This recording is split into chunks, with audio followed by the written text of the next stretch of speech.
اعوذ باللہ من الشیطان الرجیم بسم اللہ الرحمن الرحیم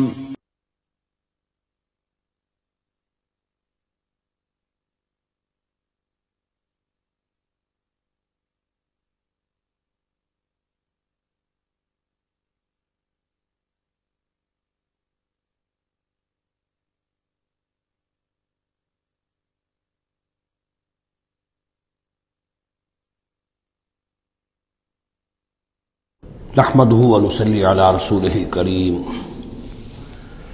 اما بعد فاعوذ بالله من الشيطان الرجيم بسم الله الرحمن الرحيم ولقد اخذنا آل فرعون بالسنين ونقص من الثمرات لعلهم يذكرون صدق اللہ العظیم۔ آگے بڑھنے سے پہلے دو باتوں کی وضاحت ہو جائے۔ ایک تو تصحیح کرنی ہے مجھے اس بات کی کہ حضرت موسیٰ علیہ السلام جب نبوت سے سرفراز ہو کر مصر واپس آئے ہیں تو اس وقت جو بادشاہ تھا فرعون، وہ اصل میں اس بادشاہ کا بیٹا تھا جس بادشاہ کے زمانے میں کہ یہ بچے کی حیثیت سے دریائے نیل سے باہر نکالے گئے تھے اور جس کی گود میں گویا کہ پلے تھے۔ وہ فرعون بھی ابھی زندہ تھا، بوڑھا ہو چکا تھا، لیکن اس کے حضرت موسیٰ علیہ السلام کے محل میں آنے تک تو کوئی اولاد نہیں ہوئی تھی۔ بعد میں اسے بھی اللہ نے ایک بیٹا دیا اور اب وہ بیٹا جوان تھا، اور وہ بیٹا جو ہے حضرت موسیٰ علیہ السلام کے ساتھ محل میں پلا بڑھا تھا، بالکل ایسے جیسے بھائی ہوتے ہیں۔ تو اس کے دل میں بھی محبت بہت تھی، گویا کہ حضرت موسیٰ کی حیثیت بڑے بھائی کی تھی اور اس فرعون کی جس کو اب اس باپ نے تخت سے دستبردار ہو کر اپنا زندہ ہونے کے باوجود سارے امور سلطنت جو ہے تفویض کر دیے تھے اپنے اس بیٹے کو۔ اس کے دل میں بھی محبت تھی اور اس نے بھی قتل کرنے سے گریز کیا۔ دوسری بات جو آخری آیت تھی 15ویں رکوع کی، یہ ہمارے لیے خاص طور پر لمحہ فکریہ ہے مسلمانان پاکستان کے لیے کہ ہم نے بھی تحریک پاکستان جو چلائی تو ہندوؤں کے غلبے کے خوف سے کہ اگر ہندوستان ایک وحدت کی حیثیت سے آزاد ہوا اور جو جدید دنیا کا جمہوری اصول ہے ون مین ون ووٹ، تو ہندو جو ہے اتنے غالب ہو جائیں گے کہ ہمیں دبا لیں گے، ہمیں ایکسپلائٹ کریں گے، ہماری تہذیب، تمدن، دین، مذہب، عقیدہ، زبان، ہر چیز کو برباد کریں گے۔ تو اللہ تعالیٰ نے ہمیں اس تحریک پاکستان میں جو بھی ہم نے کوشش کی اس میں کامیابی دی، اور بالکل یہی الفاظ وَيَسْتَخْلِفَكُمْ فِي الْأَرْضِ، اور تمہیں زمین میں طاقت عطا کرے، قوت عطا کرے، حکومت عطا کرے، فَيَنْظُرَ كَيْفَ تَعْمَلُونَ، پھر وہ دیکھے گا تم کرتے کیا ہو، تمہاری روش کیا رہتی ہے، تم پھر کیا طرز عمل اختیار کرتے ہو، تم واقعتاً اللہ کے بندے بنتے ہو اور اللہ ہی کی حکومت قائم کرتے ہو، یا یہ ہلدی کی گانٹھ جو تمہیں مل جائے تو اس کو لے کر تم پنساری بن کر بیٹھ رہتے ہو اور اپنی حکومت اور اپنی مرضی اور اپنی خواہشات کے مطابق وہ نظام وہاں کا چلاتے ہو۔ وَلَقَدْ أَخَذْنَا آلَ فِرْعَوْنَ، اور وہی قانون جو کہ سورہ انعام میں بھی آیا تھا، سورہ اعراف میں بھی، جب حضرت موسیٰ علیہ السلام آل فرعون کی طرف آئے تو اب یہ جو رد و قدح وہاں شروع ہوئی، تو اس دوران میں اللہ تعالیٰ نے قوم فرعون کے اوپر بہت سے چھوٹے چھوٹے عذاب بھیجنے شروع کیے تاکہ وہ ہوش میں آئیں، جاگیں۔ وَلَقَدْ أَخَذْنَا آلَ فِرْعَوْنَ، اور ہم نے پکڑا فرعون والوں کو بِالسِّنِينَ، بار بار قحط آ رہے ہیں، وَنَقْصٍ مِّنَ الثَّمَرَاتِ، اور فصلوں کی تباہی سے، لعلہم یذکرون، شاید کہ وہ نصیحت پکڑے۔ فَإِذَا جَاءَتْهُمُ الْحَسَنَةُ، جب بھی کبھی درمیان میں حالات بہتر ہو جاتے تھے، اچھی صورتحال ہوتی تھی، قالوا لنا هذه، وہ کہتے تھے یہ تو ہمارے لیے ہے ہی، ہماری محنت کا، ہماری پلاننگ کا، ہماری مساعی کا، ہماری جدوجہد کا ثمرہ ہے۔ وَإِن تُصِبْهُمْ سَيِّئَةٌ، اور جب انہیں کوئی تکلیف آتی تھی، یطیروا بموسیٰ ومن معہ، تو اسے سمجھتے تھے کہ یہ موسیٰ اور اس کے ساتھیوں کی نحوست کی وجہ سے ہے۔ الا انما طائرہم عند اللہ، آگاہ ہو جاؤ کہ ان کی نحوست، ان کی شوبی قسمت جو ہے وہ اللہ کے ہاتھ میں ہے۔ ولکن اکثرہم لا یعلمون، لیکن ان کی اکثریت علم نہیں رکھتی، سمجھتے نہیں۔ وقالوا مہما تأتنا بہ من آیۃ لتسحرنا بہا، اور وہ کہتے تھے بہت ہی چیلنجنگ انداز میں کہ اے موسیٰ، یہ تم اپنے جادو کے زور سے ہمارے اوپر جو جو چیزیں لا رہے ہو، جو مصیبتیں لا رہے ہو تاکہ تم ہم پر جادو کرو، فما نحن لک بمؤمنین، تو اس کے باوجود ہم ثابت قدم ہیں، صابر ہیں، ہم اپنے عقائد پر، اپنے نظام پر جمے ہوئے ہیں، ہم آپ کی بات ماننے والے نہیں ہیں۔ فارسلنا علیہم الطوفان، پھر ہم نے ان پر زیادہ بڑی مصیبتیں بھیجی، طوفان و جرادہ اور ٹڈی دل جس سے کہ فصلیں چٹ ہو گئیں، القمل اور چچڑیاں، یہ قمل ہی سے ملتی جلتی شے جو ہے کھٹمل ہے ہماری، یہ جو انسان کے لیے پسو اور جس طریقے سے کہ اس کے خون کو چوستی ہیں، والضفادع اور میںڈک، اس کثرت سے میںڈک ہو گئے کہ جو برتن اٹھاؤ اس کے اندر سے میںڈک برآمد ہو رہا ہے، اور ظاہر بات ہے کہ پھر اس سے گھن آتی ہے، ہانڈی میں سے میںڈک پھلک کر نکل رہا ہے۔ والدمع اور خون کی بارش، آیات مفصلات، یہ ہم نے نشانیاں بھیجی وقفے وقفے سے، ساری ایک دم نہیں، ایک مرتبہ ایک نشانی ہے پھر دوسری نشانی ہے۔ فاستکبروا وکانوا قوما مجرمین، اس کے باوجود وہ استکبار پر اڑے رہے اور وہ بڑی ہی اڑیل قوم تھے، مجرم قوم تھے۔ ولما وقع علیہم الرجس، اور جب ان پر وہ مصیبت آ جاتی تھی، یعنی یہ کہ ہوتے ہوتے اب ان کی جو اکڑ فونی ہے اس میں کم سے کم یہ کمزوری واقع ہو گئی، یہ نرمی واقع ہو گئی جو آگے آ رہی ہے۔ ولما وقع علیہم الرجس، جب ان پر وہ عذاب آتا تھا، قالوا یا موسیٰ، تو وہ حضرت موسیٰ سے کہتے تھے، ادع لنا ربک بما عہد عندک،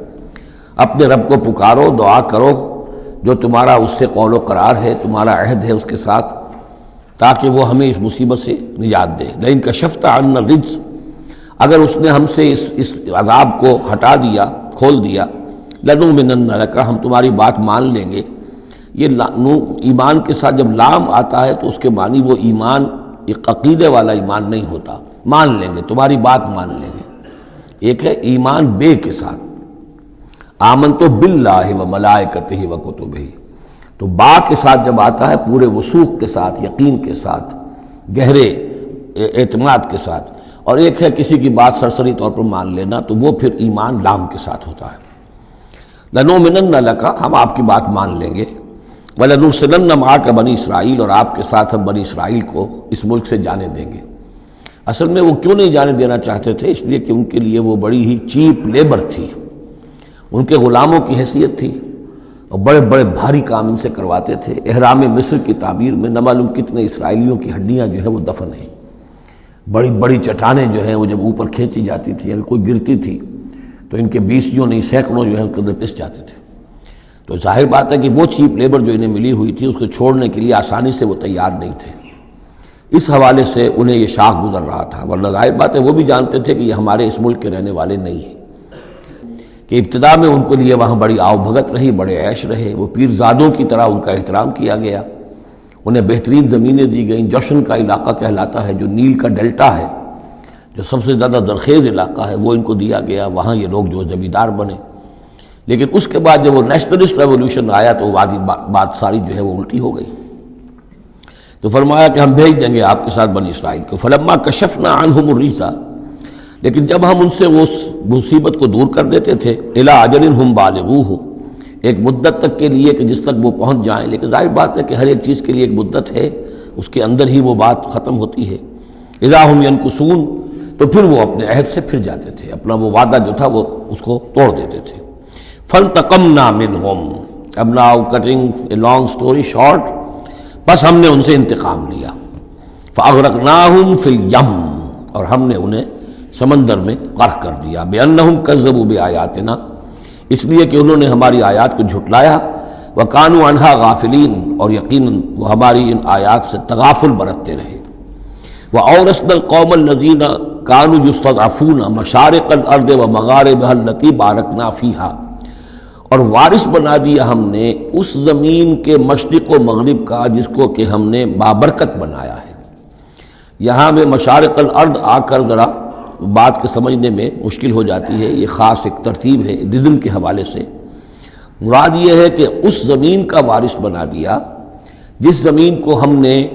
بابرکت بنایا ہے، اس کے مشرق اور مغرب پر قبضہ دلا دیا اس قوم کو کہ جس کو دبا لیا گیا تھا۔ یہ زمین فلسطین ہے، ارض فلسطین، اس لیے کہ قرآن مجید میں بھی ہے الذی بارکنا حولہ، سبحان الذی اسری بعبدہ لیلا من المسجد الحرام الى المسجد الاقصی الذی بارکنا حولہ لنریہ من آیاتنا۔ تو یہ سرزمین فلسطین جو ہے یہ اس اعتبار سے بھی مبارک ہے کہ سینکڑوں انبیاء یہاں رہے اور دفن ہوئے، حضرت ابراہیم علیہ السلام کے بعد سے لے کر، اور یہ کہ نہ معلوم کتنے طویل عرصے تک یہ انبیاء کا مدفن بھی رہا اور ان کا مسکن بھی رہا۔ پھر یہ کہ بڑی زرخیز علاقہ بھی ہے۔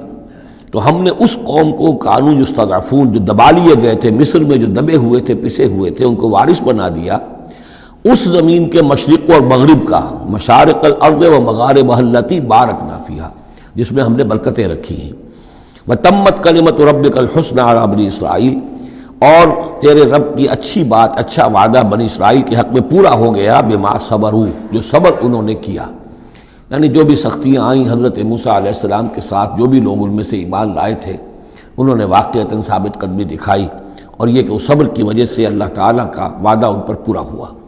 وَدَمَّرْنَا مَا كَانَ يَصْنَعُ فِرْعَوْنُ وَقَوْمُهُ، اور ہم نے تباہ و برباد کر دیا جو کچھ کے بنایا تھا فرعون نے اور اس کی قوم نے، وَمَا كَانُوا يَعْرِشُونَ، اور جو وہ اونچے اونچے کرتے تھے، محل بناتے تھے یا کچھ اور اونچی اونچی ٹٹیاں چڑھاتے تھے اپنے انگوروں کی بیلوں کے لیے، ان سب کو ہم نے جو ہے ختم کر کے رکھ دیا۔ اب یہ جو تھا ان کا سفر مصر سے، اور جو یہ صحرائے سینا تک آئے، اس کا تذکرہ جو ہے کئی مرتبہ اس سے پہلے مدنی صورتوں میں بھی آ چکا ہے، لیکن اب کچھ واقعات وہ بیان ہو رہے ہیں کہ جو اس ایکسوڈس کے بعد، اسے ایکسوڈس کہتے ہیں، کتاب الخروج، یعنی یہ جو باب ہے اولڈ ٹیسٹمنٹ کا، ایکسوڈس، نکلنا، مصر سے نکلنا، اس کے حالات۔ وَجَاوَزْنَا بِبَنِي إِسْرَائِيلَ الْبَحْرَ، اور پار اتار دیا ہم نے بنی اسرائیل کو سمندر کے یا دریا کے، فَأَتَوْا عَلَىٰ قَوْمٍ، تو ان کا گزر ہوا، پہنچے وہ ایک ایسی قوم پر، يَعْكُفُونَ عَلَىٰ أَصْنَامٍ لَهُمْ، جو اعتکاف کرتے تھے اپنے اپنے بتوں کا۔ یہ لفظ ذرا یہاں پر نوٹ کیجئے، اعتکاف کرنا۔ اصل میں جو فلسفہ ہے بت پرستی کا، جسے کہ آج کے دور میں ڈاکٹر رادھا کرشنن، جو ایک زمانے میں ہندوستان کے صدر بھی رہے ہیں، بہت بڑے فلسفی تھے، بلکہ ایک دور میں یوں سمجھیے کہ دنیا میں دو ہی فلسفیوں کا ڈنکا بج رہا تھا، ایک فلسفی مذہبی قسم کا اور وہ ڈاکٹر رادھا کرشنن تھے، اور ایک فلسفی ملحد قسم کا، وہ برٹرن رسل تھا، اور یہ دونوں تقریباً ایک ہی عمر کے ہم عمر، اور دونوں ہی 90 سے اوپر ہو کر فوت ہوئے ہیں۔ تو ڈاکٹر رادھا کرشنن نے ہندوستان کے فلسفے کو گویا کہ زندہ کر دیا اپنی تصنیفات کے ذریعے سے۔ اس نے بت پرستی کا جو فلسفہ بیان کیا وہ یہ کہ ہم یہ نہیں سمجھتے کہ ان بتوں میں کچھ ہے، یہ تو اصل میں بت تو ہم کسی ڈیٹی، کوئی بھی دیوی یا دیوتا کے نام پر مناتے ہیں، اس کے دھیان کرنے کے لیے۔ کنسنٹریشن نہیں ہو سکتی، خوگرے پیکرے محسوس ہے انسان کی نظر۔ انسان جو ہے مراقبہ کرتا ہے، اگر آپ جو مراقبہ کرنا چاہتے ہیں، اللہ کے ساتھ دھیان لگانا چاہتے ہیں، کیسے لگائیں؟ لیکن اگر کسی تصویر کو سامنے رکھ لیں تو پھر توجہ کو مرکوز کرنا آسان ہو جائے گا۔ یہ ہے ان کا فلسفہ بت پرستی کا۔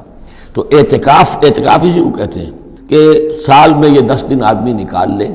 کہ اپنی توجہات کو ہر چیز سے، دنیاوی معاملات سے، ان سے ہٹا کر اور اللہ تعالیٰ کی ذات پر وہ مرکوز کرے، ذکر پر، توجہ پر اور دعا پر، مناجات پر، یہ اعتکاف ہے۔ تو انہوں نے بت اپنے بنائے ہوئے تھے اور ان بتوں کا اعتکاف کرتے تھے۔ قالوا یا موسیٰ اجعل لنا الہا کما لہم آلہہ، انہوں نے کہا کہ اے موسیٰ ہمارے لیے بھی کوئی الہ بنا دو، معبود بنا دو، کوئی ایسی نشانی ہو جس کو کہ ہم ذریعہ بنائیں، اس کے اوپر اعتکاف کریں، گیان دھیان کا مرکز اس کو بنا لیں۔ قال انکم قوم تجہلون، حضرت موسیٰ نے فرمایا کہ تم جہل کا ارتکاب کر رہے ہو، کیا بات کہہ رہے ہو؟ ان ہؤلاء متبر ما هم فیہ،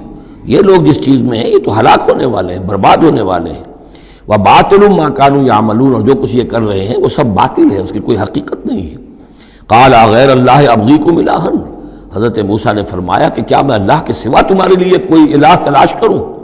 وہو فضلکم علی العالمین، اور اس نے تو تمہیں فضیلت دی ہے تمام جہان والوں پر۔ وَإِذْ أَنْجَيْنَاكُمْ مِنْ آلِ فِرْعَوْنَ، اور ذرا یاد کرو جب کہ ہم نے تمہیں نجات دی آل فرعون سے۔ یسومونکم سوء العذاب، یہ الفاظ جو کہ تم سورہ بقرہ میں بھی آئے ہیں اور اس کے بعد بھی آئے ہیں۔ یسومونکم سوء العذاب، وہ تمہیں مبتلا کیے ہوئے تھے بدترین عذاب میں۔ یقتلون ابناءکم ویستحیون نساءکم، وہ قتل کر ڈالتے تھے تمہارے بیٹوں کو اور زندہ رکھتے تھے تمہاری بیٹیوں کو۔ وفی ذالکم بلاء من ربکم عظیم، اور یقیناً اس میں تمہاری رب کی طرف سے بہت بڑی آزمائش تھی۔ ووعدنا موسیٰ 30 لیلۃ، اور ہم نے بلایا موسیٰ کو 30 راتوں کے لیے، عام طور پر دن رات، لیکن یہ کہ عربی میں جو محاورہ ہے وہ رات ہی کا ذکر کرتے ہیں۔ 30 راتوں کے لیے، واتممناھا بعشر، روایات سے معلوم ہوتا ہے کہ اولین جو تھی طلبی وہ 30 رات کے لیے ہوئی تھی، لیکن اس میں جو چلہ تھا جو حضرت موسیٰ علیہ السلام کو کاٹنا تھا، اس میں روزہ بھی تھا مسلسل 30 دن کا، تو اس میں یہ ہے کہ کسی وقت ان سے ضبط نہیں ہو سکا اور مسواک کر لی تھی، وہ جو روزے کی وجہ سے منہ کے اندر ایک طرح کی بو پیدا ہو جاتی ہے، اس کو برداشت نہ کر سکے، تو اس کی پاداش میں، اب یہ روایات ہیں، میں نہیں کہہ سکتا کہ کس حد تک ان میں صحت ہے۔ فَأَتْمَمْنَاهَا بِعَشْرٍ، تو مکمل کر دیا ہم نے اس مدت کو 10 دن سے اور۔ فَتَمَّ مِيقَاتُ رَبِّهِ 40 لَيْلَةً، تو وقت مدت پوری ہو گئی اس کے رب کی، یعنی 40 راتیں۔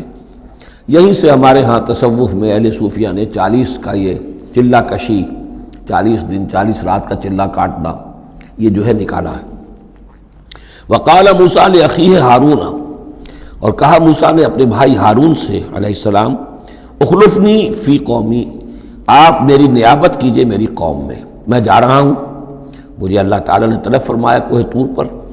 واصلح، اور دیکھیے اصلاح کرتے رہیے، ولا تتبع سبیل المفسدین، اور فساد مچانے والوں کے راستے کی پیروی نہ کیجیے گا۔ ولما جاء موسیٰ لمیقاتنا، اور جب موسیٰ پہنچے ہمارے وقت مقرر پر، وکلمہ ربہ، اور ان سے کلام کیا ان کے رب نے، قال رب ارنی انظر الیک، انہوں نے درخواست کی پروردگار مجھے اپنا دیدار عطا فرما، مجھے دکھا کہ میں تجھے دیکھوں۔ قال لن ترانی، اللہ نے فرمایا تم مجھے ہرگز نہیں دیکھ سکتے، ولکن انظر الی الجبل، لیکن ذرا اس پہاڑ کو دیکھو، فإن استقر مکانہ، اگر وہ اپنی جگہ پر کھڑا رہ جائے، برداشت کر جائے ہماری تجلی کو، فسوف ترانی، تو تم بھی سوچنا کہ شاید ہمیں دیکھ سکو۔ فلما تجلی ربہ للجبل، جب اللہ نے اپنی تجلی ڈالی پہاڑ پر، اب یہ جلی کہتے ہیں روشن چیز کو، جلی شے روشن، تجلی یہ باب تفاعل ہے، کسی شے کا خود روشن ہو جانا، تو اللہ تعالیٰ کی یہ ذات کی تجلی ہے کہ جو پہاڑ پر ڈالی گئی، جعلہ دکن، جس سے کہ وہ پہاڑ جو ہے وہ بالکل ریزہ ریزہ ہو گیا۔ وخر موسیٰ صاعقا، اور حضرت موسیٰ علیہ السلام بھی تجلی باری تعالیٰ کے اس بالواسطہ مشاہدے کے نتیجے میں بھی وہ بے ہوش ہو کر گر پڑے۔ فلما افاقا، جب انہیں افاقہ ہوا، ہوش میں آئے، قال سبحانک، اب انہوں نے کہا اے اللہ تو پاک ہے، تبت الیک، میں تیری جناب میں توبہ کرتا ہوں کہ میں نے جسارت کی تھی، میں نے جو ہے اپنی حیثیت سے بڑھ کر تجھ سے سوال کر لیا تھا۔ وانا اول المومنین، اور میں پہلا ہی ہوں ایمان لانے والا، بغیر دیکھے تجھے ماننے والا ہوں۔ قال یا موسیٰ انی اصطفیتک علی الناس برسالاتی، اللہ نے فرمایا موسیٰ میں نے تمہیں چن لیا ہے لوگوں پر،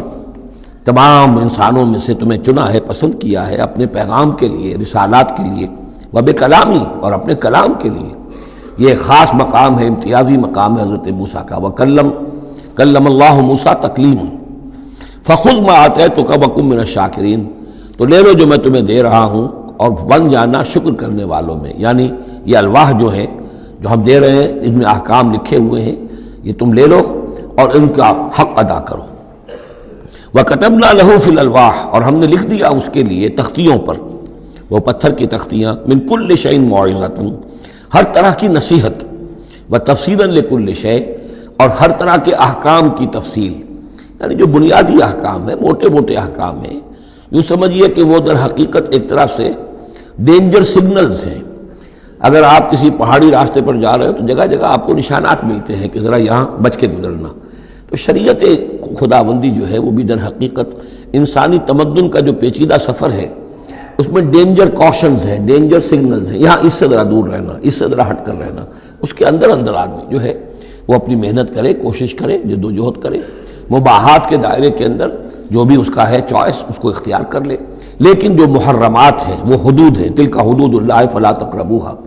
تو شریعت کی جو آسمانی شریعت ہے اصل بنیاد یہی ہے کہ زندگی کے ہر گوشے سے متعلق چند موٹے موٹے احکام دے دیے،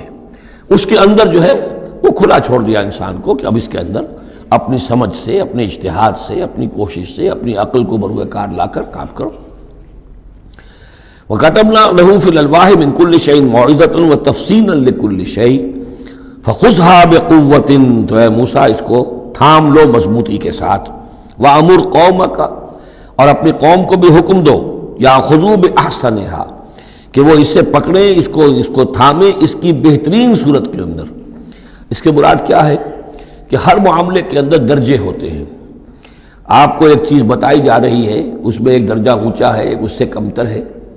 آپ اونچے سے اونچے درجے کی طرف آنے کی کوشش کیجیے۔ یہی بات جو ہے مسلمانوں سے بھی پھر کہی گئی ہے، آخری پاروں میں ہم دیکھیں گے چل کر کہ وہ لوگ کہ جو کلام کو سنتے ہیں، یستمعون القول فیتبعون احسنہ، وہ کلام کو سنتے ہیں پھر جو اس کی بہترین بات ہوتی ہے اس کو اختیار کرتے ہیں۔ ایک یہ ہوتا ہے آدمی سوچتا کچھ اور کمی والی بات ہو جائے، ڈھیل ہو جائے، رعایت ہو جائے، چلیے پاس مارکس مجھے مل جائیں، مجھے فرسٹ ڈویژن نہیں چاہیے، مجھے سیکنڈ ڈویژن نہیں چاہیے، ڈسٹنکشن نہیں چاہیے، پاس ہی ہو جاؤں۔ لیکن یہ معاملہ دین میں نہیں ہونا چاہیے، یہ معاملہ دنیا میں کرو، دین میں اچھے سے اچھا، اعلی سے اعلیٰ، جیسا کہ ہم پڑھ چکے ہیں سورہ مائدہ کے اندر، اذا متقوا وآمنوا وعملوا الصالحات ثم اتقوا وآمنوا ثم اتقوا واحسنوا واللہ یحب المحسنین۔ ہے جستجو کہ خوب سے ہے خوب تر کہاں، کیوں نہیں بہتر سے بہتر کی طرف جاتے؟ جتنا آج وقت لگا رہے ہو دین کے لیے اس سے زیادہ لگاؤ کل، اور پرسوں اس سے آگے تمہارا قدم پڑنا چاہیے، نہ یہ کہ آدمی جو ہے وہ پیچھے کی طرف دیکھے۔ وَأَمُرْ قَوْمَكَ يَأْخُذُوا بِأَحْسَنِهَا، اس کا جو بہترین رخ ہے اس کو اختیار کریں۔ سَأُرِيكُمْ دَارَ الْفَاسِقِينَ، ان قریب میں تمہیں وہ گھر دکھا دوں گا جو اس وقت فاسقوں کے قبضے میں ہے۔ یعنی یہاں جو کچھ ہوا ہے، کوہ طور جو ہے وہ سمجھ لیجئے کہ وہ سینائی پیننسلا کا جو ساؤدرن ٹپ ہے وہاں پر ہے تقریباً کوہ طور۔ تو گویا کہ خلیج سویز کو کراس کیا، یا کہیں سے کسی جھیل کو کراس کر کے مصر سے آئے سینائی پیننسلا میں،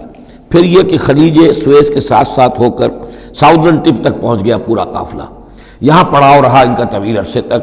اور یہیں پر پھر حضرت موسیٰ علیہ السلام طلب کیے گئے کوہ طور پر، وہاں سے اب واپس آ گئے۔ اب ان سے کہا گیا کہ آگے بڑھو، اور خلیج عقبہ کے ساتھ ساتھ ہو کر داہنی جو ہے کھاڑی جو ہے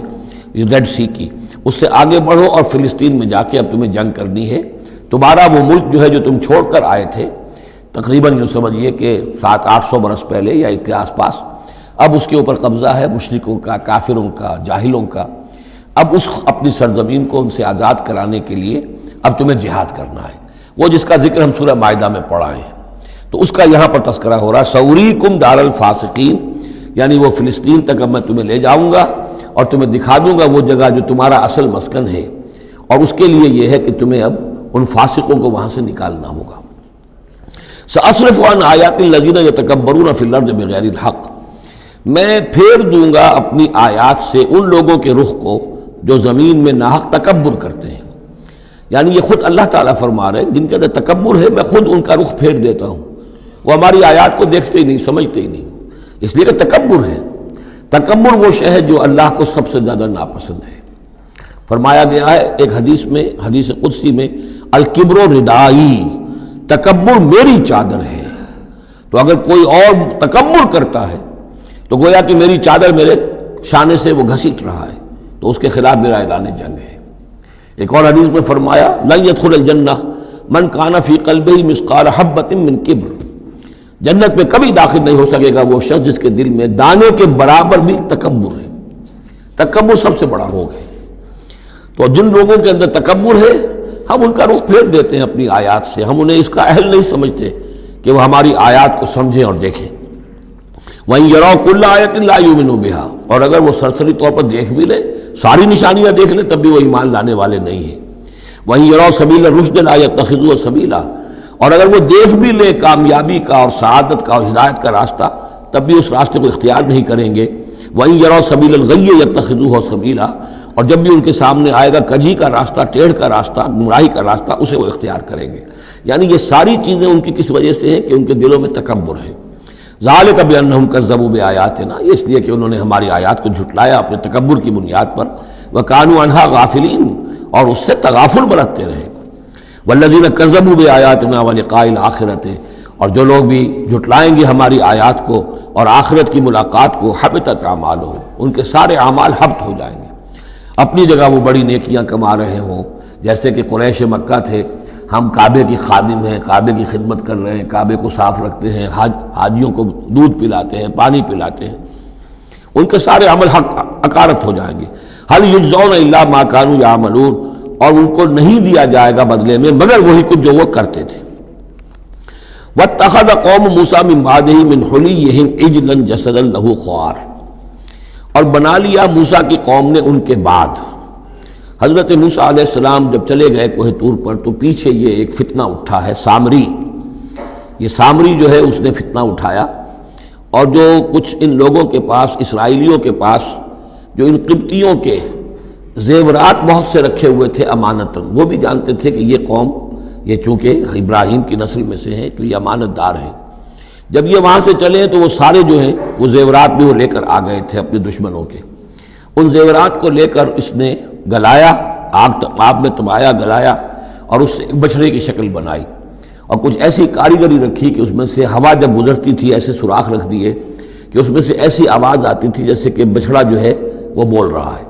اور اس نے کہا یہ ہے تمہارا خدا۔ یہ موسیٰ تو بھول گیا، موسیٰ کو مغالطہ ہو گیا، وہ کہاں گیا ہے، کس خدا سے ملنے گیا، خدا تو یہ ہے۔ اور اس میں بھی ایک اور بات دوسری جگہ پر آ جائے گی، یہاں تو نہیں ہے،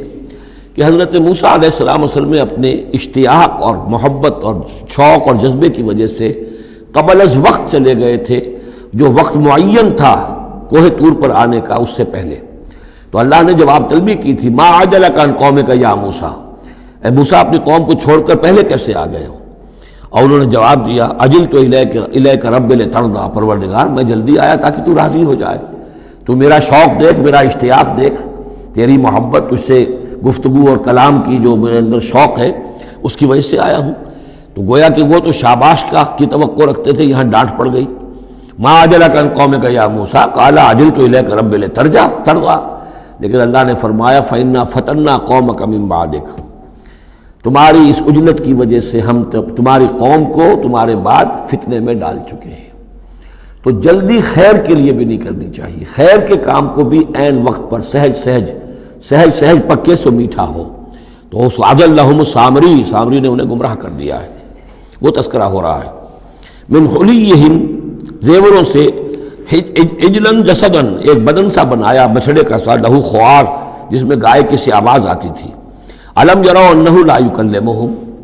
کیا انہوں نے یہ نہیں غور کیا کہ وہ نہ ان سے بات کر سکتا ہے، وہ گدھے کی سی یا گھوڑے کی سی یا بچھڑے کی سی آواز سے تو کوئی بات نہیں بنتی، ولا یہدیہم سبیلا، نہ انہیں وہ کوئی راستہ بتا سکتا ہے۔ اتخذوہ وکانوا ظالمین، انہوں نے اسی کی عبادت شروع کر دی، اسے معبود بنا لیا، اور وہ تھے بہت ظالم۔ ولما سقط فی ایدیہم ورأوا انہم قد ضلوا، اور جب ان کے ہاتھوں کے طوطے اڑ گئے، پچھتاوا ہوا، یعنی ان میں سے بھی گویا کہ 3 حصوں میں قوم تقسیم ہو گئی۔ ایک قوم، بڑا حصہ قوم کا وہ رہا جو اس گناہ میں شریک نہیں ہوا، ایک حصہ وہ تھا کہ جو کچھ دیر کے لیے شریک رہا لیکن فوراً ہوش میں آ گیا بعد میں، تیسرا حصہ وہ تھا جو حضرت موسیٰ علیہ السلام کی واپسی تک اس پر اڑا رہا، جازم رہا۔ تو یہاں اس درمیانی طبقے کا ذکر ہو رہا ہے۔ وَلَمَّا سُقِطَ فِي أَيْدِيهِمْ وَرَأَوْا أَنَّهُمْ ضَلُّوا، جب ان کے ہاتھوں کے طوطے اڑ گئے، ان کے پچھتاوا طاری ہوا، اور انہوں نے سوچا ہم تو گمراہ ہو گئے، یہ ہم کیا کر بیٹھے۔ قَالُوا لَئِن لَّمْ يَرْحَمْنَا رَبُّنَا، انہوں نے کہا کہ اگر ہمارے رب نے ہم پر رحم نہ فرمایا، وَيَغْفِرْ لَنَا، اور اگر ہمیں بخش نہ دیا، لَنَكُونَنَّ مِنَ الْخَاسِرِينَ، تو ہم تو ہو جائیں گے بہت خسارے والوں میں سے۔ وَلَمَّا رَجَعَ مُوسَىٰ إِلَىٰ قَوْمِهِ غَضْبَانَ أَسِفًا، تو جب موسیٰ لوٹے اپنی قوم کے پاس، غضبان اسفا، غضبان یہ فعلان کے وزن پر، رحمان کے وزن پر، نہایت غضبناک۔ حضرت موسیٰ علیہ السلام کا مزاج بھی جلالی تھا، پھر یہ کہ اتنی بڑی گمراہی، اور یہ اللہ تعالیٰ نے کوہ طور ہی پر بتا دیا تھا کہ تمہاری قوم پیچھے فتنے میں پڑ چکی ہے اور وہ گمراہ ہو چکی ہے۔ فَإِنَّا فَتَنَّا قَوْمَكَ مِن بَعْدِكَ وَأَضَلَّهُ السَّامِرِي، تو وہاں سے آئے ہی ہیں تو غضبناک تھے، غضبان اسفا، نہایت افسوس میں بھی اور سخت غضبناک۔ قال بئس ما خلفتمونی من بعدی، یہ خطاب حضرت ہارون سے بھی ہو سکتا ہے اور اپنی پوری قوم سے بھی ہو سکتا ہے۔ بری ہے میری نیابت جو تم نے کی ہے میرے بعد، عاجلتم امر ربکم، تم نے اپنے رب کے معاملے کے اندر جلدی کی، میرا انتظار کرتے، اگر اس نے کچھ بنا ہی دیا تھا، کوئی شوبدہ دکھایا تھا، میرے آنے تک انتظار کر لیتے، میں تمہیں بتاتا اس کی حقیقت کیا ہے۔ وَأَلْقَى الْأَلْوَاحَ، اور انہوں نے وہ جو تختیاں لے کر آئے تھے کوہ طور سے تورات والی، وہ تو ایک طرف ڈال دیں. وَأَخَذَ بِرَأْسِ أَخِيهِ يَجُرُّهُ إِلَيْهِ، اور غضبناک ہو کر اپنے بھائی حضرت ہارون علیہ السلام کا سر کے بال پکڑ لیے اور اپنی طرف کھینچا غصے میں. یہ تم نے کیا کیا؟ میرے پیچھے یہ میں تمہیں خلیفہ بنا کر گیا تھا. قال ابن امہ، انہوں نے کہا اے میرے ماں جائے، اے میرے ماں کے بیٹے، ان القوم استضعفونی، قوم نے مجھے دبا لیا تھا، مجھے بے بس کر دیا تھا. وقادوا یقتلوننی، اور وہ تو میرے قتل پر آمادہ ہو گئے تھے. میں نے انہیں روکا، میں نے منع کیا، لیکن وہ اس درجے اس معاملے کے اندر آگے بڑھ گئے تھے. قادوا یقتلوننی، وہ تو مجھے قتل کرنے پر آمادہ تھے. فلا تشمت بی الاعداء، تو دیکھیں اب مجھ پر آپ دشمنوں کو ہنسنے کا موقع نہ دیں. ایک تو آپ کے پیچھے انہوں نے مجھے دبایا، میری توہین کی، مجھے قتل کرنے تک پر آمادہ ہو گئے. اب وہ دیکھیں گے کہ موسیٰ بھی آئے ہیں تو میرے بال آپ پکڑ کر کھینچ رہے ہیں اور میری توہین کر رہے ہیں، تو اس پر تو دشمن اور ہنسے گا. فلا تشمت بی الاعداء، شماتت اعداء یہ ہمارے ہاں پھر اردو زبان میں محاورہ ہے. ولا تجعلنی مع القوم الظالمین، اور مجھے ان ظالموں کے ساتھ نہ کر دیجئے، میں ان کے ساتھ نہیں ہوں، نہ میں نے ان کے ساتھ اتفاق کیا ہے، میں روکتا رہا، منع کرتا رہا. قال رب اغفر لی ولاخی، اب حضرت موسیٰ نے دعا کی اللہ سے، پروردگار بخش دے مجھے بھی اور میرے بھائی کو بھی. وادخلنا فی رحمتک، اور ہمیں داخل فرما اپنی رحمت میں. وانت ارحم الراحمین، اور یقیناً تو ہے تمام رحم کرنے والوں میں سب سے بڑھ کر رحم فرمانے والا. ان الذین اتخذوا العجل سینالہم غضب من ربہم، اب یہ فیصلہ انہوں نے دیا، یقیناً جن لوگوں نے اس بچڑے کو اپنا معبود بنایا، ان قریب ان پر آئے گا غضب ان کے رب کی طرف سے. گویا کہ قتل مرتد کی سزا جس کا ذکر ہم سورہ بقرہ میں پڑھ چکے ہیں. وَذِلَّةٌ فِي الْحَيَاةِ الدُّنْيَا، دنیا میں ذلت بھی آئے گی. وَكَذَلِكَ نَجْزِي الْمُفْتَرِينَ، اور اسی طریقے سے بہتان باندھنے والوں کو، جھوٹ گھڑنے والوں کو ہم جزا دیتے ہیں. وَالَّذِينَ عَمِلُوا السَّيِّئَاتِ ثُمَّ تَابُوا مِن بَعْدِهَا وَآمَنُوا، البتہ جن لوگوں نے کچھ دیر کے لیے یہ غلط کام کیا تھا لیکن پھر وہ توبہ کر لی انہوں نے، من بعدہا اس کے بعد، وآمنوا اور ایمان لے آئے، ان ربک من بعدہا لغفور الرحیم، تو یقیناً اس کے بعد آپ کا رب جو ہے غفور الرحیم ہے. جن سے عارضی طور پر یہ بات ہو گئی تھی پھر انہوں نے توبہ کر لی، ان کے لیے تو مغفرت ہے، اللہ تعالیٰ معاف فرمائے گا، غفور الرحیم ہے. البتہ جو اب تک اس پر اڑے رہے ہیں ان کے لیے یہ حد جاری کی جائے گی. یہ بالکل ایسے ہی جیسے سورہ مائدہ میں ہم نے پڑھا ہے محاربے والی آیت میں، کہ اگر کوئی ڈاکو ہیں، راہزن ہیں، کوئی ملک کے اندر فساد مچا رہے ہیں، تو اگر اس سے پہلے کہ تم ان پر قابو پاؤ اگر وہ توبہ کر لیں تو پھر ان کے لیے معاملہ اور ہوگا، پھر ان کے ساتھ نرمی بھی ہو سکتی ہے، معاف بھی کیا جا سکتا ہے. لیکن اگر قابو پا لو تو پھر ان کی سزا بہت سخت ہے، لیکن قابو پانے سے پہلے توبہ کر لیں تو ان کے لیے نرمی. اسی طرح یہاں معاملہ ہے. وَلَمَّا سَكَتَ عَنْ مُوسَى الْغَضَبُ، جب موسیٰ کا غصہ کو ٹھنڈا پڑا، أَخَذَ الْأَلْوَاحَ، اب انہوں نے وہ تختیاں اٹھائیں. وفی نسختها هدى ورحمۃ للذین هم لربهم یرہبون، اور اس کی تحریر میں لکھا ہوئی تھی رحمت، ہدایت بھی اور رحمت بھی ان لوگوں کے حق میں جو اپنے رب سے ڈرتے ہیں، اپنے رب کا تقوی اور خوف رکھتے ہیں. واختار موسیٰ قومہ 70 رجلا لمیقاتنا، اب ایک تو سزا دے دی گئی، ایک تو پرج ہو گئی، اور یہودی جو ہیں جنہوں نے کہ آخری وقت تک اس کے اوپر قائم رہے انہیں قتل کر دیا گیا. اب اس کے بعد ایک اجتماعی توبہ کے لیے حضرت موسیٰ علیہ السلام نے اپنی قوم کے 70 سرکردہ افراد کو لیا، واختارا چن لیا. اختارا موسیٰ قومہ 70 رجلا لمیقاتنا، اللہ تعالیٰ ہی نے طلب فرمایا ہے، ہمارے وقت مقررہ کے لیے چن لیے موسیٰ نے اپنی قوم میں سے 70 سرکردہ افراد. فلما اخذتهم الرجفۃ، جب وہ آئے ہیں کوہ طور پر یا اس کے قریب تو ان کے اوپر کپ کپ کی طاری ہو گئی یا زلزلے نے آ پکڑا، یعنی وہ ایک سخت ترین جو ہے ان کے لیے پھر خوفناک صورت پیدا کر دی گئی. قال رب، حضرت موسیٰ نے عرض کیا پروردگار، لو شئت اہلکتہم من قبل وایایا، اگر تیری مشیت یہی تھی تو اس سے پہلے ہی ہمیں بھی ہلاک کر سکتا تھا، مجھے بھی کر سکتا تھا، انہیں بھی کر سکتا تھا. خطا کار تو ہم ہیں، غلطی ہوئی ہے، لیکن بہرحال ہم نے اتنا بڑا کفارہ بھی دے دیا ہے، اپنی قوم کے اتنے لوگوں کو اپنے ہاتھوں ذبح بھی کیا ہے. لیکن یہ کہ اگر ہلاک ہی کرنا تھا جو اس وقت شکل ہو رہی ہے تو پہلے قدم پر بھی تو ہلاک کر سکتا تھا. لو شئت اہلکتہم من قبل وایایا، اگر تو چاہتا تو ہلاک کر دیتا ان سب کو بھی اور مجھے بھی. اتہلکنا بما فعل السفہاء منا، کیا تم ہمیں ہلاک کر دے گا ہمارے کچھ بے وقوف لوگوں کی حرکت کی وجہ سے؟ ہمارے ہاں کچھ بے وقوف تھے جنہوں نے حرکت کی تھی اور ان کی وجہ سے کیا پوری قوم کو ہلاک کر دے گا؟ ان ہی الا فتنتک، نہیں یہ تیری طرف سے ایک آزمائش ہے۔ تضل بہا من تشاء، تو گمراہ کرتا ہے اس کے ذریعے سے جس کو چاہتا ہے، وتہدی من تشاء، اور ہدایت دیتا ہے جس کو چاہتا ہے۔ انت ولینا، تو ہمارا ولی ہے، ہمارا ساتھی ہے، پشت پناہ ہے، مولا ہے۔ فاغفر لنا، پس ہمیں بخش دے، ہماری گناہ کو معاف فرما، ورحمنا، ہم پر رحم فرما، وانت خیر الغافرین، اور یقیناً تمام بخشنے والوں میں تو سب سے بہتر بخشنے والا ہے۔ واکتب لنا فی ہذہ الدنیا حسنہ وفی الآخرہ، ہمارے لیے اس دنیا کی زندگی میں بھی حسنہ لکھ دے، طے کر دے۔ اب دیکھیے یہ دعا کر رہے ہیں حضرت موسیٰ اپنی قوم کے لیے، بنی اسرائیل کے لیے، واکتب لنا فی ہذہ الدنیا حسنۃ وفی الآخرہ، وہی الفاظ ربنا آتنا فی الدنیا حسنۃ وفی الآخرۃ حسنۃ وقنا عذاب النار۔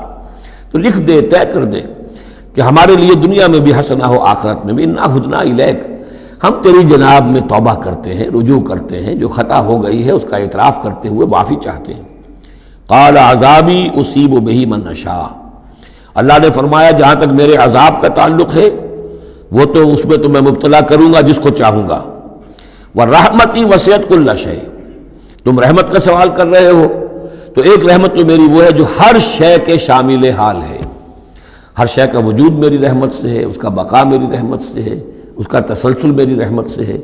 ایک تو رحمت عامہ ہے جو تمام مخلوقات کو شامل ہے، تمام مخلوقات جو ہے اس میں سے حصہ پا رہی ہیں۔ ورحمتی وسعت کل شیء فساکتبھا، اب یہاں مراد ہے خاص رحمت جس کے لیے تم کہہ رہے ہو،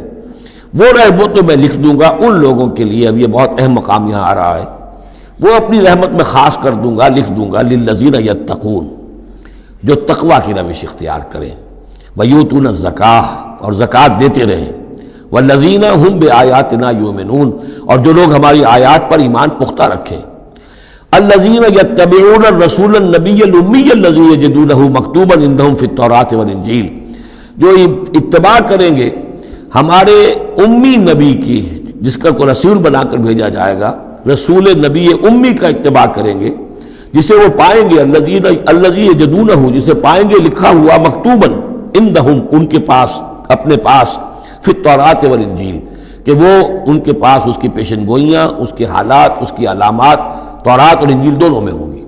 تو جو لوگ ان کا اتباع کریں گے، نبی امی محمد الرسول اللہ صلی اللہ علیہ وسلم امیین میں سے اٹھائے گئے، اور آپ واقعتاً اس قوم میں سے تھے جس کے پاس کوئی کتاب نہیں تھی، کوئی شریعت نہیں تھی، ویسے بھی آپ نے دنیاوی اعتبار سے کوئی تعلیم حاصل نہیں کی، دنیاوی معیار کے اعتبار سے لکھنا پڑھنا آپ نہیں جانتے تھے، تو امی تھے۔ تو رسول نبی الامی، جو پیروی کریں گے میرے اس رسول کی جو نبی امی ہوگا، جسے یہ پائیں گے، الذی یجدونہ مکتوبا، لکھا ہوا، جس کی علامات اور جس کی پیشن گوئیاں، عندہم فی التوراۃ والانجیل، ان کے پاس تورات اور انجیل دونوں میں، یامرہم بالمعروف، وہ انہیں نیکی کے حکم دے گا، وینہاہم عن المنکر، اور تمام بدیوں سے روکے گا، ویحل لہم الطیبات، اور ان کے لیے تمام حلال چیزیں، پاک چیزیں حلال کر دے گا۔ یعنی جو ہم پڑھ چکے ہیں، کچھ چیزیں تھیں کہ جو بنی اسرائیل پر ان کی شرارتوں کی وجہ سے بھی حرام کر دی گئی تھی، یہ تمام بندشیں اٹھا دے گا، تمام پاکیزہ چیزوں کو ان کے لیے حلال کرے گا۔ وَيُحَرِّمُ عَلَيْهِمُ الْخَبَائِثَ، اور جتنی خبیث ناپاک چیزیں ہیں انہیں حرام قرار دے گا۔ وَيَضَعُ عَنْهُمْ إِصْرَهُمْ وَالْأَغْلَالَ الَّتِي كَانَتْ عَلَيْهِمْ، اور ان سے اتار دے گا، دور کر دے گا، انہیں نجات دے گا ان کے بوجھوں سے اور ان کی ان توقوں سے کہ جو ان کے اوپر پڑے ہوئے ہوں گے۔ یعنی مختلف رسوم اور رواج، ان کے توق جو لوگ باندھ لیتے ہیں اپنے گلوں کے اندر، چاؤ چاؤ میں کچھ لوگ دولت والے جو ہیں وہ نئی نئی رسمیں ایجاد کرتے ہیں، نئے نئے تہوار ایجاد کرتے ہیں، نئی نئی جو ہے اور تقریبات کا چرچا ہو جاتا ہے۔ غریبوں کے لیے پھر ان کو پورا کرنا پڑتا ہے، شادی بیاہ کی یہ تقریبات ہیں۔ اب جن کے پاس حرام کی دولت کے انبار جمع ہیں، ان کے لیے تو اپنی دولت مندی کے اظہار کا موقع ہے، کیسے پتہ چلے گا ہم دولت مند ہیں؟ اسی طریقے سے جیسے کہ ہندوؤں کے ہاں بنیے کی دولت یا لگتی تھی مکان پر یا بیاہ شادی پر، باقی کھانا پینا ان کے ہاں نہیں تھا، نہ اچھا پہننا، نہ اچھا کھانا، نہ اچھا پینا، لیکن مکان بنائیں گے تو عالیشان، اور دوسرے یہ کہ شادی کریں گے تو پھر ٹھاٹ کے ساتھ۔ یہی ہمارے ہاں بھی معاملے چلے آ رہے ہیں، وہ ہندوانہ پس منظر ہے اور اس میں رسومات ہیں۔ اب یہ امیروں کے لیے تو چونچلے ہیں، غریبوں کے لیے یہ اسر اور اغلال ہیں۔ اسر وہ بوجھ کو جن کو لے کے چل نہ سکے، نتیجہ کیا نکلتا ہے؟ بچیاں بیٹھی ہوئی ہیں، ہاتھ پیلے نہیں ہو سکتے، شادی نہیں ہو سکتی، نہ نومن تیل ہو، نہ رادہ ناچے، نہ سارے تقاضے پورے ہوں، نہ شادی ہو سکے۔ تو یہ جو اسر اور اغلال لوگوں نے، پھر یہ کہ جو سوشل ایولیوشن کہہ لیجئے یا جو بھی اس کے اندر تنزل ہوا ہے، جس کے نتیجے میں لوگوں کے اوپر طرح طرح کی قیدیں آ گئی ہیں، کہیں جو ہے وہ جاگیرداری نظام آ گیا ہے، اس کی قید ہے، کہیں بادشاہت ہے، امپیریلزم ہے، اس کی قید ہے، کہیں سرمایہ دار نظام ہے، اس کا تشدد ہے۔ تو محمد جب آئیں گے، یہ اللہ تعالیٰ فرما رہے ہیں، تو ان تمام قیدوں سے نجات دلائیں گے، ان تمام بوجھوں سے نوع انسانی کو نجات دیں گے، عدل اور قسط کا نظام قائم کریں گے۔ تو وہ چاہے رسومات کی شکل میں ہو، اور چاہے یہ کہ ایک نظام ظالمانہ ایکسپلائٹیٹو اگر نظام ہے، ریپریسو نظام ہے، تو اس کو ہٹا کر فالذین آمنوا بہ۔ اب یہ جو الفاظ آ رہے ہیں اس آیت مبارکہ کے، یہ بہت اہم ہے، اس پر میرا ایک پورا کتابچہ موجود ہے کہ جس کا عنوان ہے نبی اکرم صلی اللہ علیہ وسلم سے ہمارے تعلق کی بنیادیں۔ فالذین آمنوا بہ، گنتی کر لیجئے، تو جو لوگ ان پر ایمان لائیں گے، پہلی شرط ہے ایمان، وعزروہ، اور ان کا ادب کریں گے، ونصروہ، اور اس کی مدد کریں گے، واتبعوا النور الذی انزل معہ، اور اس نور کی پیروی کریں گے جو ان کے ساتھ نازل کیا جائے گا۔ اولئک هم المفلحون، یہی لوگ ہوں گے فلاح پانے والے۔ اللہم ربنا اجعلنا منہم۔ اب یہاں تھوڑی سی وضاحت کر لیجئے، فالذین آمنوا بہ، وہ لوگ جو اس پر ایمان لائیں گے۔ ایمان کے دو تقاضے سمجھ لیجئے، ایک تقاضا اطاعت، لا یؤمن احدکم حتی یکون ہواہ طبعا لما جئت بہ، تم میں سے کسی شخص کا مجھ پر ایمان نہیں ہے جب تک کہ اس کی خواہش نفس تابع نہ ہو جائے اس کے جو میں لے کر آیا ہوں، جو احکام میں لے کر آیا ہوں۔ تم اگر جب ایمان رکھتے ہو کہ میں اللہ کی طرف سے لے کر آیا ہوں تو تمہیں حکم ماننا ہے۔ لا یؤمن احدکم حتی یکون ہواہ طبعا لما جئت بہ۔ دوسرا تقاضا، لا یؤمن احدکم حتی اکون احب الیہ من والدہ وولدہ والناس اجمعین، تم میں سے کوئی شخص مومن نہیں ہو سکتا جب تک کہ میں اسے محبوب تر نہ ہو جاؤں، اپنے باپ سے بھی، بیٹے سے بھی، تمام انسانوں سے۔ تو ایک غائب درجے میں اتباع اور اطاعت، اور دوسرے غائب درجے میں محبت محمد رسول اللہ صلی اللہ علیہ وسلم کی، یہ ایمان کے تقاضے ہیں۔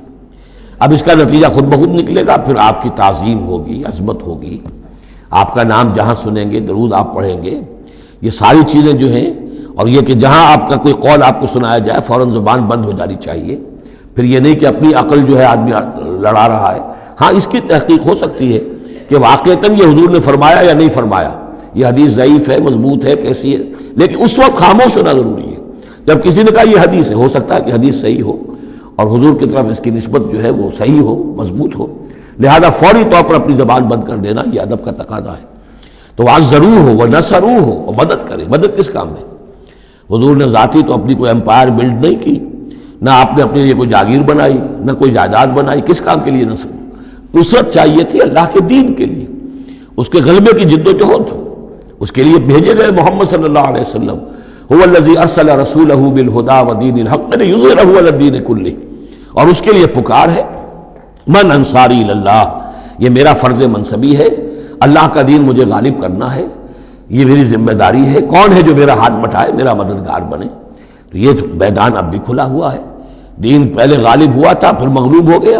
اور اب تو مغلوب ہے۔ پوری دنیا میں کہیں بھی ہم ایک انچ زمین نہیں دکھا سکتے جہاں کہہ سکے دنیا سے، نوع انسانی سے کہ اور دیکھو یہاں یہ اصل دین موجود ہے بتمام و کمال۔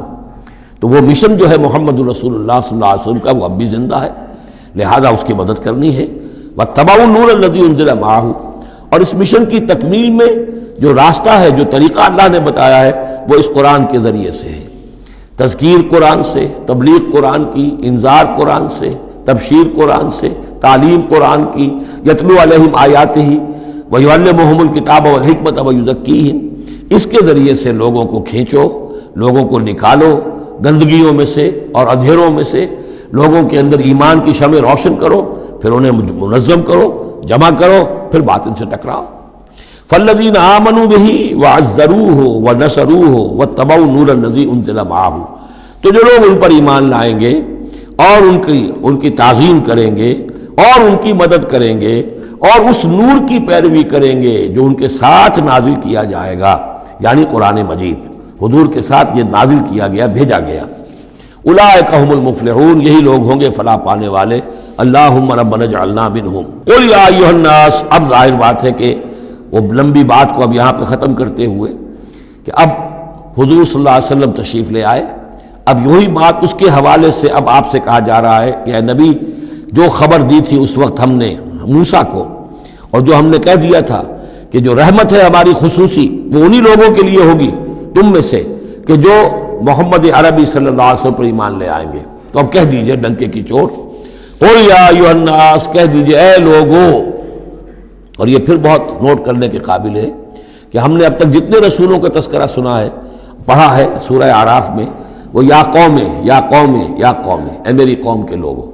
لیکن محمد رسول اللہ کی امتیازی شان یہ ہے کہ یہ قوم کی طرف مبعوث نہیں ہوئے، صرف پوری نوع انسانی کی طرف، جیسے سورہ بقرہ کے تیسرے رکوع کی پہلی آیت میں نے حوالہ دیا تھا، یا ایھا الناس اعبدوا ربکم الذی خلقکم والذین من قبلکم لعلکم تتقون۔ تو یہ آفاقی رسالت ہے، عالمی رسالت ہے، انسانی سطح پر ہے۔ قل یا ایھا الناس انی رسول اللہ الیکم جمیعا، میں اللہ کا رسول ہوں تمہاری طرف، سب کی طرف۔ الذی لہ ملک السماوات والارض، یہ بات 5 مرتبہ قرآن میں کہی گئی ہے مختلف الفاظ میں کہ حضور کی بعثت پوری نوع انسانی کے لیے ہے، جس میں سب سے نمایاں آیت وہ ہے وما ارسلناک الا کافۃ للناس بشیرا ونذیرا، ہم نے نہیں بھیجا ہے محمد آپ کو مگر پوری نوع انسانی کے لیے بشیر اور نذیر بنا کر۔ باقی یہ کہ اور مختلف اسالیب میں 4 مرتبہ اور یہ بات آئی ہے کہ آپ کی بعثت جو ہے کسی خاص قوم، کسی خاص ملک، کسی خاص رنگ اور نسل کے لوگوں، کسی خاص قبیلے کی طرف نہیں ہے، بلکہ پوری نوع انسانی کی طرف ہے۔ قل یا ایھا الناس انی رسول اللہ الیکم جمیعا الذی لہ ملک السماوات والارض، میں اس اللہ کا رسول ہوں جس کے لیے آسمان اور زمین کی بادشاہی ہے، لا الہ الا ہوا، اس کے سوا کوئی معبود نہیں، یحیی و یمیت، وہی زندہ رکھتا ہے اور وہی موت وارد کرتا ہے۔ فآمنوا باللہ، تو ایمان لاؤ اللہ پر، ورسولہ النبی الامی الذی، اور اس کے اس رسول پر جو نبی امی ہے، اور جو یؤمن باللہ وکلماتہ، جو ایمان رکھتا ہے اللہ پر اور اس کے کلام پر، اس کے کلمات پر، اس کی باتوں پر، واتبعوہ، اور اس کی پیروی کرو، لعلکم تہتدون، تاکہ تم ہدایت پاؤ۔ یہ گویا کہ اعلان عام ہوا محمد رسول اللہ صلی اللہ علیہ وسلم کا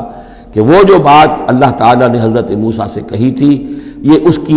کے مطابق میری بعثت ہوئی ہے۔ اور اب گویا کہ جیسا کہ میں نے آپ کو بتایا تھا، یہ تمہید ہے، تیاری ہو رہی ہے، چونکہ مدینے کی طرف سفر کرنا ہے، یہ صورت پہلے نازل ہو گئی ہے تاکہ وہ ذہن تیار ہو جائے اس کے لیے کہ اب یہود کے 3 بڑے بڑے قبیلے وہاں پر آباد ہیں، ان سے براہ راست مسابقہ پیش آئے گا۔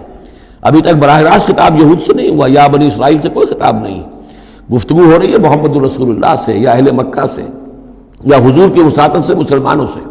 لیکن یہ کہ وہ باتیں ساری وہ آ رہی ہیں کہ جن کا اب محل جو ہے واضح ہو جائے گا ہجرت کے بعد۔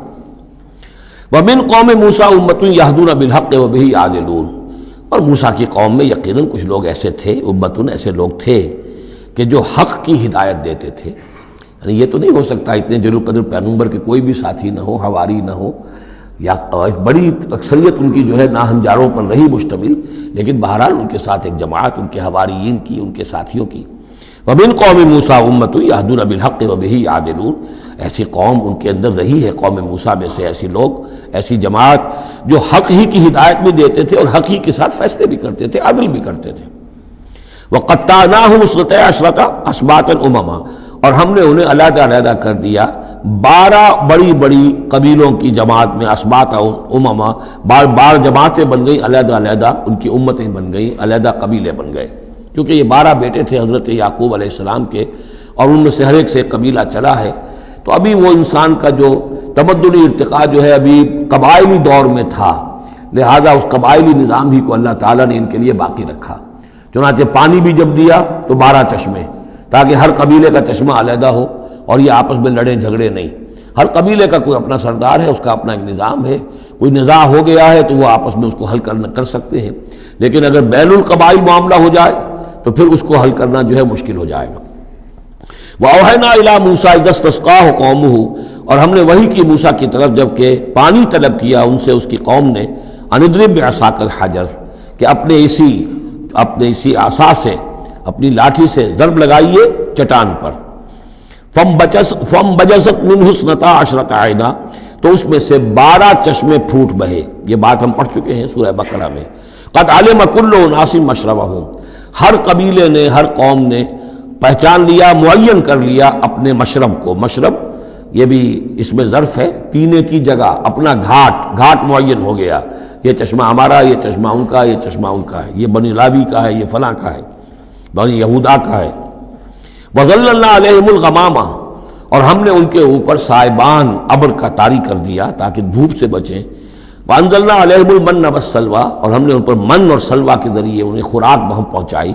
اتارا ان پر ہم نے من اور سلوہ. کلوا من طیبات ما رزقناکم، کھاؤ ان پاکیزہ چیزوں میں سے کہ جو ہم نے تمہیں رزق میں دی ہیں. وما ظلمونا، اور انہوں نے کوئی ہم پر ظلم نہیں کیا. ہم پر کیا ظلم کر سکتے تھے، ہمارا کیا بگاڑ سکتے تھے. وما ظلمونا، انہوں نے ہمارا کیا بگاڑا، ہمارا کیا بگاڑ لیں گے. ایک حدیث قدسی میں آتا ہے کہ میرے بندو، اگر تم سب کے سب اولین اور آخرین اور انس اور جن سب بدترین جیسے ہو سکتا ہے تم میں سے کوئی شخص ویسے بن جاؤ تب بھی میرے خزانے میں کوئی کمی نہیں آئے گی. اور تم سب کے سب اولکم و آخرکم و انسکم و جنکم سب کے سب مل جاؤ اور بہترین میرے مطیع بن جاؤ، میرے بندگی کرنے والے بن جاؤ، میرے خزانے میں کوئی اضافہ نہیں ہوگا، میں تو غنی ہوں. تو وما ظلمونا، انہوں نے ہم پر ہمارا کچھ نہیں بگاڑا. ولکن کانوا انفسہم یظلمون، لیکن وہ خود اپنی ہی جانوں پر ظلم کرتے رہے. وَإِذْ قِيلَ لَهُمُ اسْكُنُوا هَٰذِهِ الْقَرْيَةَ، اور یاد کرو جب ان سے کہا گیا تھا کہ آباد ہو جاؤ اس بستی میں. یہ جیریکو، اریحا، پہلا شہر فلسطین کا کہ جو یوشع ابن نون، جوشوا، ان کی سرکردگی میں جب بنی اسرائیل نے قتال کیا ہے پھر تو یہ پہلا شہر فتح ہوا. جب ان سے کہا گیا کہ اب اس میں تم رہ سکتے ہو، بس جاؤ. وَكُلُوا مِنْهَا حَيْثُ شِئْتُمْ، اور اس میں سے جو بھی چاہو، جہاں سے بھی چاہو تم کھاؤ. وَقُولُوا حِطَّةٌ، اور دیکھو استغفار کرتے رہو، کہتے رہو اے اللہ ہمارے گناہ جھاڑ دے، ہماری کوتاہیاں، ہماری جو بھی کوئی کمیاں رہ گئی ہیں ان کو پورا کر دے. وَادْخُلُوا الْبَابَ سُجَّدًا، اور جب داخل ہو شہر کے دروازے میں تو سر جھکا کر داخل ہو، تمہاری گردنیں اکڑی ہوئی نہ ہو. نغفر لکم خطیئاتکم، ہم تمہاری جو بھی خطائیں ہیں وہ بخش دیں گے، جو بھی غلطیاں ہوئی ہیں، فروغ گزاشتیں ہوئی ہیں، ان سب سے درگزر فرمائیں گے. سنزید المحسنین، اور نہ صرف یہ کہ وہ خطائیں معاف کر دیں گے، جو ان میں سے محسن ہوں گے تم میں سے انہیں تو اب اور دیں گے، ان کے درجات بلند کریں گے، ان کو اور اونچے سے اونچے مراتب عطا کریں گے. فبدل الذین ظلموا منہم قولا غیر الذی قیل لہم، تو بدل دیا ان میں سے جو ظالم تھے، گناہ گار تھے، ایک ایسی بات کو کہ جو ان سے کہی گئی تھی اس کی بجائے. یعنی وہ کہا گیا تھا حطتن حطتن حنطتن حنطتن، ہمیں گیہوں چاہیے، گیہوں چاہیے. فارسلنا علیہم رجزا من السماء، تو ان پر ہم نے آسمان سے ایک عذاب بھیج دیا. جن لوگوں نے وہ غلط حرکت کی تھی ان پر پلیگ آئی، بما کانوا یظلمون، بسبب ان کے اس ظلم کے جو انہوں نے اپنے آپ پر کیا تھا. واسألہم عن القریۃ التی کانت حاضرۃ البحر، اور ذرا ان سے سوال کیجئے اس بستی کے بارے میں کہ جو ساحل سمندر پر تھی، حاضرۃ البحر، سمندر کے کنارے پر تھی. یہ اب اصحاب سبت کا واقعہ آ رہا ہے. اس یادونا، اور عام طور پر خیال یہ کہ جو ایلات کی بندرگاہ ہے یہاں پر یہ واقعہ ہوا تھا. اب بھی وہ ایلات کی بندرگاہ ہے. 1967 میں جو جنگ ہوئی تھی عرب اور اسرائیل جنگ، اس میں اصل میں اسی ایلات کی بندرگاہ کا گھیراؤ کر لیا تھا صدر ناصر صاحب نے، بلاکیڈ آف دی ایلات پورٹ، اور اس کے نتیجے میں پھر بڑا زبردست جو ہے حملہ کیا اچانک جو ہے اسرائیل نے. اور یہ کہ صحرائے سینا بھی مصر سے ہتھیا لیا تھا، گولان ہائٹس جو ہے وہ سیریا سے اس نے فتح کر لیے، اور پورا مغربی کنارہ جو اردن کا جو ہے اتنا بڑا علاقہ، زرخیز ترین علاقہ جو ہے فلسطین کا، وہ اردن سے اس نے ہتھیا لیا تھا، جس میں سے صرف سینائی پیننسلا بھی واپس کیا گیا ہے. اور یہ جو مغربی کنارے پر ان کی کوئی ایک آٹونومس سی چھوٹی سی ریاست قائم کرنے کی کوششیں ہو رہی ہیں. باقی یہ کہ گولان ہائٹس پر ابھی کوئی معاملہ نہیں ہوا. تو وہیں پر اسی ایلات بندرگاہ پر یہ واقعہ ہوا ہے، وہیں پر یہ کوئی قوم مچھیروں کی آباد تھی. وَاسْأَلْهُمْ عَنِ الْقَرْيَةِ الَّتِي كَانَتْ حَاضِرَةَ الْبَحْرِ، وہ سمندر کے کنارے آباد تھی. اِذْ يَعْدُونَ فِي السَّبْتِ، جبکہ وہ سبت کے قانون میں حد سے تجاوز کرنے لگے. اِذْ تَأْتِيهِمْ حِيتَانُهُمْ يَوْمَ صَبْتِهِمْ شُرَّعًا، جبکہ آتی تھیں ان کی مچھلیاں ان کے پاس یوم صبتہم، جس دن کہ ان کا سبت ہوتا تھا. شُرَّعًا، شُرَّع جیسے کہ نیزہ کو چلاتا ہے، یعنی یہ کہ کبھی اگر آپ نے کماڑی میں کھڑے ہو کر دیکھا ہو تو کبھی کبھی ایسا ہوتا ہے کہ کوئی مچھلی جو ہے وہ چھلانگ مار کے اوپر آتی ہے پھر اندر چلی جاتی ہے۔ اب ظاہر بات ہے کہ یہ اٹکیلیاں کرتی تھی مچھلیاں، اللہ تعالیٰ نے سکس سینس دے رکھی ہے، حیوانات کو بھی ہے، انہیں پتہ چل گیا تھا ہفتے کا ایک دن ایسا ہے کہ ہمیں کوئی ہاتھ نہیں لگاتا۔ اب وہ آ رہی ہیں، اٹکیلیاں کر رہی ہیں، چھلانگیں لگا رہی ہیں، یہ کھڑے ہوئے ہاتھ بندھے ہوئے ہیں، اس لیے کہ سبت ہے، ہفتے کا دن ہے، پکڑ تو نہیں سکتے، تو شرعاً آتے تھے جسے نیزے چل رہے ہوں۔ وَيَوْمَ لَا يَسْبِتُونَ لَا يَأْتِيهِمْ، جس دن سبت نہیں ہوتا تھا یعنی باقی 6 دن وہ دور کہیں گہرے پانی میں چلی جاتی تھی، اور گہرے پانی میں جا کے مچھلیوں کا پکڑنا جو ہے اس وقت تک تو انسان کے پاس آلات نہیں تھے۔ كَذَلِكَ نَبْلُوهُمْ بِمَا كَانُوا يَفْسُقُونَ، اس طرح ہم نے انہیں آزمایا تھا، ایک بڑی آزمائش میں ڈال دیا کہ دیکھیں یہ کتنے ثابت قدم رہتے ہیں، شریعت کے حکم پر قائم رہتے ہیں اور فاقہ برداشت کر لیتے ہیں، یا یہ کہ شریعت کے ساتھ کوئی استہزاء کرتے ہیں، تمسخر کرتے ہیں۔ وَإِذْ قَالَتْ أُمَّةٌ مِّنْهُمْ، یہاں بھی نوٹ کر لیجئے کہ جیسے وہاں معاملہ ہوا 3 حصوں میں یہ قوم تقسیم ہو گئی۔ ایک حصہ وہ تھا کہ جس نے اس گناہ میں حصہ نہیں لیا اور وہ منع بھی کرتا رہا کہ مت کرو، دیکھو نہیں منکر کا فریضہ سر انجام دیتا رہا، یہ اللہ تعالیٰ کا۔ وہ کرتے کیا تھے؟ ہفتے کے روز گئے، گڑھے کھودے اور سمندر کا پانی اس میں لے آئے ساحل کے ساتھ گڑھے کھود کر، تو اس کے ساتھ مچھلیاں بھی آ گئیں، واپسی کا راستہ کر دیا بند، مچھلی کو ہاتھ نہیں لگایا، ہفتے کو اتوار کو جا کے مچھلی پکڑ لی، تو فائدہ کیا ہوا؟ اصل میں ہفتے کا قانون تو یہ تھا کہ ہفتے کا دن تم لگاؤ اللہ کی یاد میں، ذکر میں، عبادت میں، تورات پڑھو، پڑھاؤ، سیکھو، سکھاؤ۔ 6 دن تم کام کرو دنیا کا، اپنی معاش کا، 7واں دن تم فارغ رکھو اللہ کے لیے، دین کے لیے۔ لیکن جب وہ گڑھے کھودنے میں دن صرف ہو گیا تو چاہے مچھلی پکڑی یا نہیں پکڑی، تو جو اصل روح تھی اس حکم کی وہ تو ختم ہو گئی۔ تو یہ ہے کہ جس میں انہوں نے استہزاء کیا، گویا کہ شریعت کا مذاق اڑایا۔ اب ایک تو وہ تھے کہ جنہوں نے نہ تو اس جرم میں حصہ لیا اور وہ منع بھی کرتے رہے، ایک وہ تھے کہ جو حصہ تو نہیں لیا جرم میں لیکن منع نہیں کرتے تھے، خاموش رہتے تھے، تیسرے وہ تھے کہ جو جرم کے اندر باقاعدہ جری ہو کر وہ حصہ لے رہے تھے۔ تو اب جو لوگ منع کر رہے تھے ان سے انہوں نے کہا جو منع نہیں کر رہے تھے، جو خود بھی نہیں کر رہے تھے لیکن منع بھی نہیں کر رہے تھے، اس قالت امت، جب کہا اس درمیانی طبقے نے، منہم ان میں سے، لما تعظون قوما اللہ مہلکہم، کیوں واعظ کر رہے ہو ان لوگوں کو، کیوں اپنے آپ کو ہلکان کرتے ہو کہہ کہہ کہ تم، اور نہی عن المنکر کا فریضہ سر انجام دے دے کے تھک گئے ہو، یہ قوم اب ماننے والی نہیں ہے، اللہ ان کو ہلاک کر کے رہے گا۔ لما تعظون قوما اللہ مہلکہم او معذبہم عذابا شدیدا، یا انہیں پھر عذاب دے گا بہت سخت عذاب۔ قالو، اب یہ جواب کن کی طرف سے ہے؟ جو خود بھی بچے ہوئے تھے گناہ سے، روک بھی رہے تھے اپنی امکانی حد تک کہ خدا کے لیے باز آ جاؤ، یہ شریعت کا استہزاء نہ کرو، مذاق نہ اڑاؤ۔ قالوا معذرۃ الی ربکم، انہوں نے کہا کم سے کم اپنے رب کے ہاں ہم عذر تو پیش کر سکیں گے کہ اے پروردگار، ہم آخری وقت تک انہیں روکتے رہے، ہم نہیں عن المنکر کا فرض سر انجام دیتے رہے، ہم نے اپنی بات نہیں چھوڑی، ہم نہ صرف یہ کہ اس گناہ سے خود بچے رہے بلکہ ان گناہ گاروں کو بھی روکتے رہے۔ وَلَعَلَّهُمْ يَتَّقُونَ، اور یہ اس سے بھی زیادہ اہم ہے، اور کیا پتہ ہو سکتا ہے ان میں تقویٰ پیدا ہو جائے۔ کیسے آپ کہہ سکتے کسی ایک بندے کی سمجھ میں آ جائے، کوئی ایک شخص تائب ہو جائے؟ تو جیسا کہ حضور کی حدیث ہے، حضرت علی سے خطاب کر کے آپ نے فرمایا، لا یہدی اللہ بک رجلا واحدا خیر لک من حمر النعم، اگر اللہ تمہارے ذریعے سے علی ایک شخص کو بھی ہدایت دے دے تو یہ تمہارے لیے سرخ اونٹوں سے بڑھ کر دولت ہے۔ تو اگر ایک بھی بچ جائے، لعلہم یتقون، فلما نسوا ما ذکروا بہ، تو پھر جب انہوں نے نظر انداز کر دیا اس نصیحت کو جو انہیں کی جا رہی تھی، یعنی لگے رہے اپنے اس جرم کے اندر، انجینا الذین ینہون عن السوء، ہم نے بچا لیا ان کو جو کہ بدی سے روکتے تھے، عذاب سے بچے ہیں صرف وہ جو بدی سے روکتے تھے۔ وَأَخَذْنَا الَّذِينَ ظَلَمُوا بِعَذَابٍ بَئِيسٍ بِمَا كَانُوا يَفْسُقُونَ، اور پکڑ لیا ہم نے ان کو کہ جو اس ظلم میں، گناہ میں اور شریعت کا استہزاء کرنے میں کہ جو مجرم تھے، ان کو ایک بہت ہی برے عذاب میں پکڑا، ان کی اس ناہنجاری کی وجہ سے، سرکشی کی وجہ سے، نافرمانی کی وجہ سے۔ فَلَمَّا عَتَوْا عَمَّا نُهُوا عَنْهُ، جب وہ بڑھ گئے، چڑھ گئے، بہت ہی آگے بڑھ گئے ان چیزوں میں جن سے ان کو روکا گیا تھا، قُلْنَا لَهُمْ كُونُوا قِرَدَةً خَاسِئِينَ، تو ہم نے کہہ دیا کہ اب ہو جاؤ بندر، ذلیل بندروں کی شکل میں ان کی صورتیں جو ہیں وہ تبدیل کر دی گئی۔ یہ ہے وہ مکمل واقعہ کہ جس کا حوالہ اس سے پہلے کئی بار آ چکا ہے۔ سب سے پہلے سورہ بقرہ میں بھی آیا تھا، اس کی تفصیل یہاں آ گئی ہے۔ بارک اللہ لی و لکم فی القرآن العظیم و نفعنی و ایاکم بالآیات و الذکر الحکیم۔